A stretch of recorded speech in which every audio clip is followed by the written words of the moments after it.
Today, we will review the latest market reports for Canadian used trucks on Sandhills Global platforms, focusing on inventory levels, auction values, and asking values. Looking at January inventory levels, the largest month-over-month change in the Canadian used truck market occurred among medium-duty trucks, up 6.3%. The day cab truck category posted the second largest movement, decreasing by 3.8%. Year-over-year, the most pronounced change was a decline in sleeper truck inventory, down 11.9%, followed by an increase in day cab trucks of 7.1%. The most significant month-over-month change in auction values occurred in the sleeper truck segment, up 2.1%, with day cab trucks experiencing the next largest movement with a 2.0% decrease.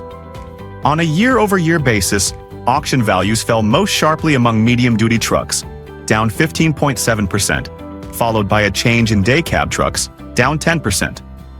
Turning to asking prices, January saw the largest month-over-month change in the day cab truck category, down 3.0%, followed by medium-duty trucks, down 1.4%.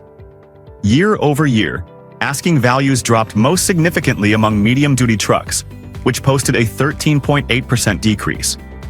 The day cab truck category posted the second largest change, decreasing by 9.3% year-over-year. In conclusion, the January report for the Canadian used truck market indicated mixed inventory movements, modest auction activity, and downward pressure on asking prices. If you'd like to access the full market reports for Canadian used day cab trucks, dump trucks, medium-duty trucks, and sleeper trucks, go to marketbook.ca. Click More at the top of the page, then click Get Market Reports. For more detailed analysis, please reach out to Chuck Lewis at chuck-lewis@marketbook.ca. Thank you for watching.